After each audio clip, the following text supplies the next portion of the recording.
এটা তামসা করার জায়গা নয়। এটা আমার বাবার টাকায় চলে না, এটা কারো বাবার টাকায় চলে না, এটা জনগণের ট্যাক্সের টাকায় চলে। সুতরাং এখানে আমাদের দায় আছে, কথা বলতে এখানে হিসাব আছে, এখানে যা তা বলা যাবে না, এখানে জনগণের কল্যাণের জন্য কথা বলতে হবে। গণভোটের রায় এই বাংলার জমিনে একদিন ইনশাআল্লাহ বাস্তবায়ন হবে। আমার জন্মস্থান সিলেট, সেখানে একটা মহাসড়কে হাত দেওয়া হয়েছে, সম্ভবত নূহ আলাইহিস সালামের বন্যার পরে হাত দেওয়া হয়েছে। মনে হচ্ছে এটা কিয়ামত পর্যন্ত চলতে থাকবে, এটা শেষ হবে না। আপনারা দেখেছেন স্পিকার মহোদয় আমাকে প্রশ্ন করেছেন, মাননীয় বিরোধী দলীয় নেতা আপনি আর কতক্ষণ বক্তব্য রাখবেন?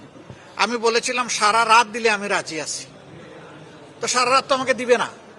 এরপরে বলেছি 4 ঘন্টা দিলেও রাজি, 2.5 ঘন্টা দিলেও রাজি। তিনি বলছেন না, আপনি একটা যৌক্তিক সময় নেন।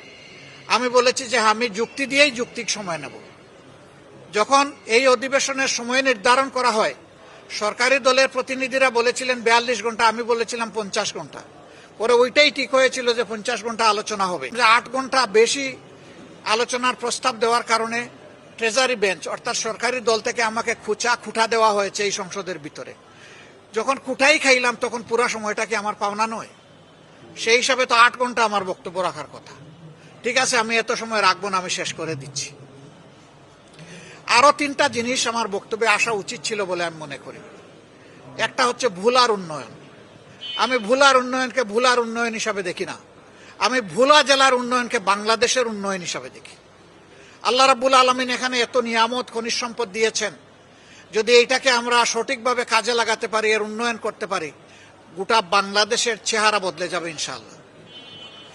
ভোলা বাংলাদেশ থেকে একটা বিচ্ছিন্ন এলাকা।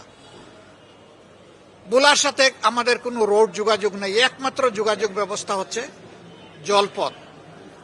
আমরা সেই দাবিটা তুলতাম, কিন্তু সময়ের অভাবে আমি পারি নাই। আমার এর পরের বক্তব্যটা হতো সাতক্ষীরা, যশোর এবং খুলনার মানুষের জন্য। আইলার আঘাতের পরে সেই এলাকায় বিশাল একটা এলাকা জুড়ে জলাবদ্ধতা 12 মাস। সেখানে কৃষক কোনো ফসল ফলাতে পারে না। ফসলি জমিগুলা নষ্ট হয়ে হাজার হাজার নয় লাখো একর জমি নষ্ট হয়ে পড়ে আছে।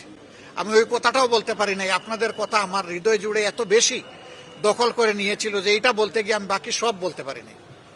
আমি আরো বলতাম, আমার জন্মস্থান সিলেট, সেখানে একটা মহাসড়কে হাত দেওয়া হয়েছে, সম্ভবত নূহ আলাইহিস সালামের বন্যার পরে হাত দেওয়া হয়েছে। মনে হচ্ছে এটা কিয়ামত পর্যন্ত চলতে থাকবে, এটা শেষ হবে না। মানুষের দুঃখ দুর্দশা সেখানে ব্যাপক। আমি এইটার কথাও বলতে পারিনি, আমার জন্মস্থানের কথা আমি বলতে পারিনি। আমি মনে করি যে আমি আপনাদের প্রতি সুবিচার করার চেষ্টা করেছি, কোনো ihsan করি নাই, কোনো দয়া করি নাই।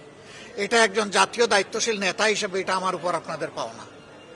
আমি ইনশাল্লাহ আপনাদের সাথে আমি এবং আমাদের সংগঠন আছে, আমরা থাকব। এই অঞ্চলের উন্নয়নের জন্য আমরা বলেছিলাম যে কৃষির রাজধানী হিসেবে এটাকে ঘোষণা করব।